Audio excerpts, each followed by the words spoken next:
Well, hello there. Today we are in the Tier 9 really heavy cruiser, the Kronshtadt. I would even suggest this is more BB than a cruiser, but we will come to that later.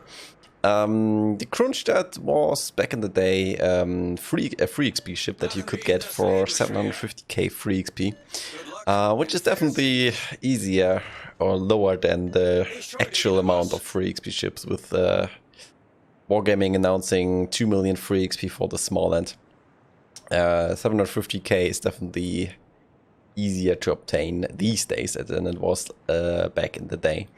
Unfortunately, you can't get the Kronshtadt anymore for free XP or buy it. The only way you can get it is from Christmas crates and get like really lucky. But if you see a chance to actually get this ship in the premium shop or somewhere else, I would definitely tell you go for it, because this ship is one of my favorites, if not the favorite ship that I have, like my most favorite ship.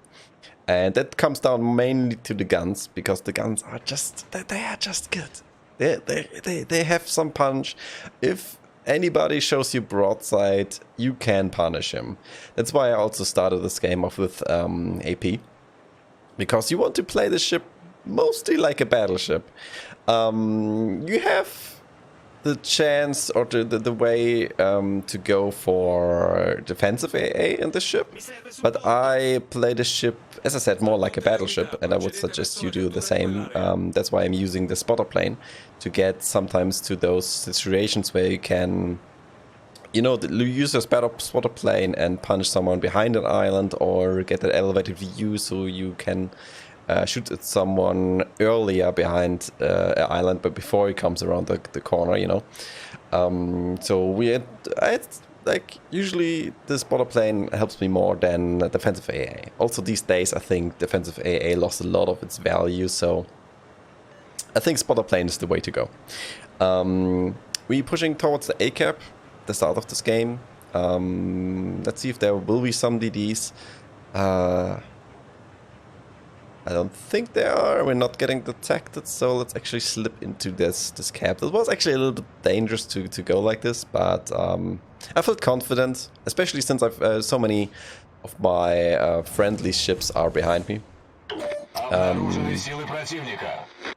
Yeah, we actually capped the C cap already, so the enemy team doesn't really appear to be keen towards the key areas, basically. Groon is getting a little bit too close for comfort, in my opinion, so we push up a little bit further. It actually seems like we are also getting the A cap. Aiming at the Amagi. I think this was too much lead. Yeah, this was definitely too much lead. The guns are so fast, and the Amagi was actually slowing down that we're missing the shells. And we already got the A cap and the C cap. Note that I'm actually making a mistake at this moment in time, that I'm not raidering, because I'm way too focused on these two broadsides, on all these broadsides that are the enemy team showing me. Rightfully so, getting like a broken engine at the Citadel, and instant 12k damage on that Amagi. It was definitely worth being a little bit distracted. It's still a mistake to not raider here. I'm not sure why, but I was completely distracted from the enemy team here, basically. But yeah, you can definitely see what I'm up to with these guns on the Kronshtadt. They have some punch, and when you hit the enemy ships, like we have a saying in Germany, double Citadel on the Drake again, and broken engine again. We have a saying in Germany that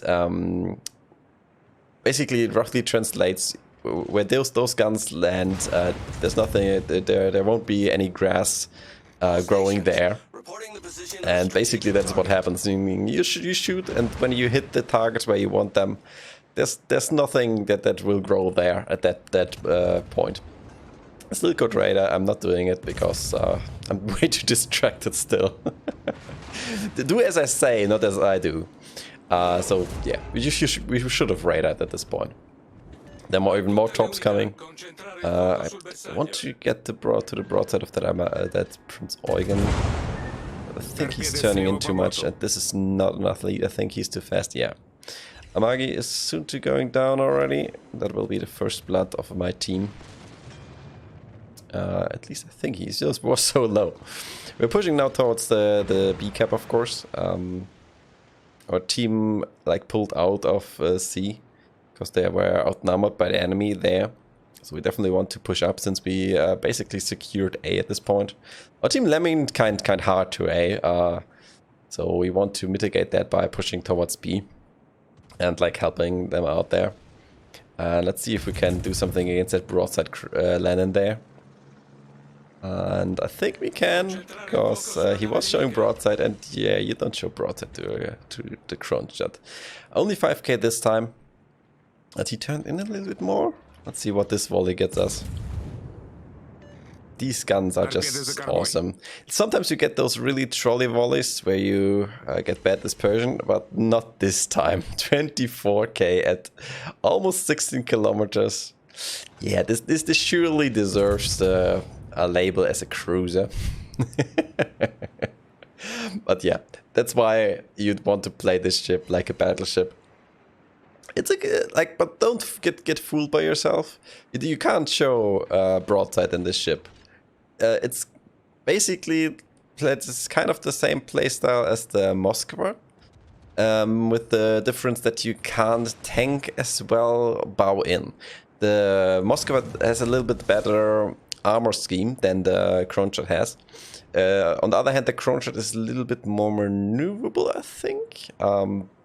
And I think it has the better guns, but both of them, in my book, count as a little bit as a battleship. Note, by the way, that I waited a little bit longer on this volley even after the island indicator was gone.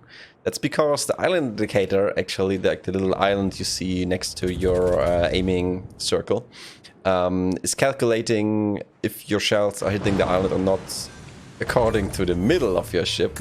And yeah, we broke 100k with that volley 7 minutes into the game. Yeah, I'll take that. And once your middle of the ship has passed the island, doesn't necessarily mean your back turret has passed the island. So you want, usually, if you want to use your back turret too, you want to wait a few more seconds until your back turret also has passed the island. Even after the island indicator has gone. And yeah, we are seeing actually a lemming train that works, because our team is now secured A and is now lemming to B. And this is kind of how a lemming train can work if you are actually moving together. I'm not saying that's a good tactic, but it works sometimes. And our team already secured 3 kills. Only got 1 so far from them, but yeah. As a team, we're pushed towards B, and we're farming that Prince Eugen on the way. Unfortunately, I bumped into that Amalfi that decided I need to be faster in B than you, because reasons.